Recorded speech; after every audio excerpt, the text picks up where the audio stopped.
Sir నాది ఒక చిన్న డౌట్ యాక్చువల్లీ.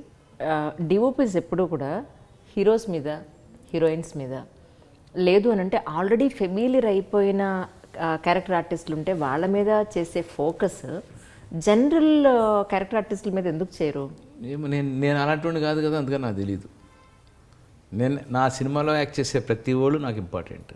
ఓకే, నేను అందుకని ఈ క్వశ్చన్ మాత్రం నాకు తెలియదు. నాకు అందరూ రైట్. సార్ ఇన్ని సినిమాలు చేశారు కదా, ఇంతమంది హీరోలు, ఇంతమంది హీరోయిన్లు, క్యారెక్టర్ ఆర్టిస్టులు, చాలా మందితో మీరు కలిసి వర్క్ చేశారు. అందరూ కెమెరా పాయింట్ ఆఫ్ వ్యూలో అందరూ అన్ని యాంగిల్స్లో అందంగా ఉంటారా? అందం అనేది అసలు మగవాళ్ళని అందం గురించి మాట్లాడకూడదు. ఇప్పుడు అందం డెఫినేషన్ ఏంటి చెప్పిన, the way you carry, the way you perform. అక్కడ అందం కాదు ఇంపార్టెంట్ కదా. కరెక్ట్. ఇప్పుడు ఆశిష్ విద్యార్థి ఉన్నాడు, నల్లగా ఉంటాడు. ఆ తమిళ్లో కమెడియన్ ఒకడు ఉంటాడు, అంతే. అసలు నా వరకు నాకు డెఫినేషన్ అందం అంటే your character, your performance, your talent, అంతే. అదే అందం. మంచి ముక్కుండి, మంచి రంగుండి, దగదగ మెరిసిపోతే అది అందం నేను ఒప్పుకోను. రైట్. అందమైన అరవింద్ స్వామి, చిరంజీవి గారి కంటే పెద్ద స్టార్ అవ్వాలి కదా, రామ్ చరణ్ కంటే పెద్ద స్టార్ అవ్వాలి కదా. కరెక్ట్. సో అది అందం కాదు. అందులో ఉన్న కంటెంట్ తీసుకోండి, సూపర్ స్టార్ రకరకాలుగా అనుకోవద్దు, ఆయన చెప్పే కంటెంట్ మాత్రమే తీసుకోండి, అంతే. సూపర్ స్టార్స్ ఉన్నారు. ఆయన రజనీకాంత్ నల్లగా ఉంటాడు, ఆయన స్క్రీన్ మీదకి వస్తే కళ్ళు చెదిరిపోతాయి. నిజం. శత్రుఘ్న సిన్హా, చిరంజీవి గారు, అమితాబ్ బచ్చన్, ఆయన కన్నడలో మన పోయేరు సుమలత గారి హస్బెండ్ మన అంబరీష్ గారు, వీళ్ళంతా అందగాళ్ళు అనుకుంటున్నారా? కాదు. వాళ్ళ క్యారెక్టర్, వాళ్ళ బిహేవియరు, వాళ్ళు అన్నీ ఒకటి కాదు, సో మెనీ థింగ్స్ ఉంటాయి అందులో.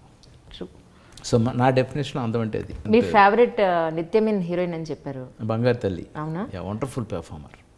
ఆ అమ్మాయి కెమెరా ముందు ఉంటే అన్నీ మర్చిపోతాం మనం, అంత బాగా యాక్ట్ చేసేస్తుంది. ఏంటో ఆ టైమింగ్ ఏంటో, ఆ అమ్మాయికి బై బర్త్ వచ్చినట్టుంది. సూపర్. నేను అలాంటి అంటే సౌందర్యం ఉండేది, సౌందర్యం కంటే ఈ అమ్మాయి కొంచెం ఎక్కువే. ఏంటో కళ్ళతో యాక్ట్ చేసేస్తుంటుంది. ఇలా అంటే ఒక అమ్మాయిలో ఒక ఎక్స్ప్రెషన్ కనిపిస్తుంది. Amazing girl. బా. ఎవ్రీ డే మీరు మర్చిపోకుండా ఈ పని నేను చేయకపోతే నాకు రోజు గడవదు అనే ఒక మంచి పని, ఒక మీకు నచ్చంది ఒక పని అంటే ఏం చెప్తారు? నచ్చంది 7 గంటల దాకా నిద్రపోవడం. ఓకే. నాకు నచ్చిన మిస్ అయిపోయేది ఎక్సర్సైజ్, జిమ్, అంతే. జిమ్ చేయకపోయినా మీరు ఇలాగే ఉన్నారు. జిమ్కి వెళ్ళకపోతే నేను ఈరోజు ఏదో మిస్ అయిపోయానని ఫీల్ అవుతా. 7 గంటల దాకా పడుకుంటే ఈరోజు తప్పు చేశానని ఫీల్ అవుతా. రైట్. అంతే. మీ ఇన్ని మూవీస్లో ఒక్కసారి తిరిగి అన్ని సినిమాలు ఒకసారి మీకు గుర్తు తెచ్చుకున్నప్పుడు ఈ సినిమా నేను అస్సలు బాగా చేయలేదు, నాకు సెల్ఫ్ సాటిస్ఫాక్షన్ లేదు అన్న మూవీ ఏది సినిమా లేదు? Is it? ఎస్, అన్ని సినిమాలు బాగానే చేశా. నా తాహత్కి, నా లెవెల్కి, నా రేంజ్కి ఎక్స్ట్రాడినరీగా చేశా. సినిమాకి ఎక్స్ట్రాడినరీగా చేశా. బింబిసార్ అల్టిమేట్గా చేశా. ప్రతి సినిమాకి గొప్పగా చేస్తాను నేను. బింబిసార్ తర్వాత వచ్చే సినిమా దీని బాబులాగా ఇంకా ఉంటుంది. ఎస్, ప్రతి సినిమా ఈ సినిమా కంటే ఆ సినిమా బాగుంటుంది. యాక్చువల్లీ మీరు పాండమిక్లో భక్తి అనండి, లేదా ఒక సెంటిమెంట్ అనండి, ఒక హ్యుమానిటేరియన్ గ్రౌండ్స్ అనండి, మీరు అటువైపు ఎక్కువ టర్న్ అప్ అయినట్టు అనిపించింది నాకు అప్పుడు. అవునా? అసలు భక్తే లేదు నాకు. హ్యుమానిటీ అనేది మొదటి నుంచి ఉంది నాకు.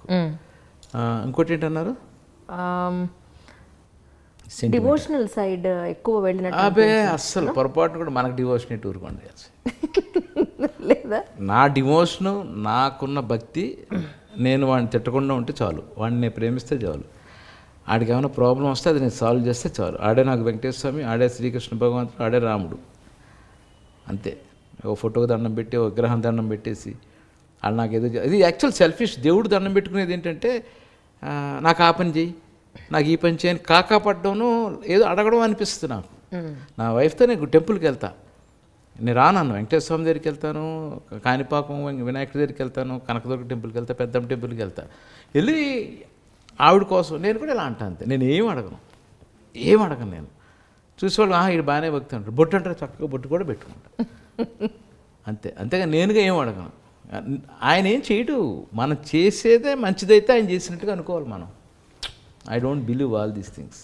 ఎస్, హ్యుమానిటీ అంటారా? ఓకే, పాపం ఆడికి అదే ఉంది, మన వల్ల ఏం జరుగుద్ది. మనం ఆడికి ఒక పూట భోజనం పెడితే కరెక్ట్ కాదు, ఆడు కనీసం లైఫ్లో ఒక 35-40% భోజనం దొరకడానికి ఆడికి ఏం పని కావాలో ఆలోచిస్తాను నేను. ఆడికి నా ఇంటికి రాగానే 500 వెళ్ళి తినేసి అంటే బిర్యానీ చేస్తాడు, తినేస్తాడు, అయిపోయింది. ఆ రోజు కాదు, ఆ రోజు కంటే ఎక్కువ వాడి జీవితకాలంలో వాడి జీవితంలో సెటిల్ అవ్వాలి. ఆడు సెటిల్ అవ్వాలంటే ఏం చేయాలి, ఏ పని చేయించాలి, ఏ పని రికమెండ్ చేయాలి, ఆ రూట్లో ఆలోచిస్తాను, అదే చేస్తాను. దానికి ఇన్స్పిరేషన్ కూడా కేఎస్ఆర్ గారు, కెమెరామెన్ పోయారు ఆయన, దాసనారాయణ గారు మేనల్డ్, చిరంజీవి గారికి బాబాయ్, చిరంజీవి గారు పిన్ని హస్బెండ్, చచ్చిపోయారు ఆయన. నా గాడ్ ఫాదర్ ఆయన. నాకు ఒక టైంలో నన్ను అసలు ఈ పైకి నన్ను మంచి పొజిషన్ పెట్టింది ఆయన. ఆయన ఇంటికి ఎవరు వెళ్ళినా ఆయన ఇంటికి దాసనారాయణ ఇంట్లో ఉండేవారు ఆయన కూడా, ఆయన మేనల్డే కదా.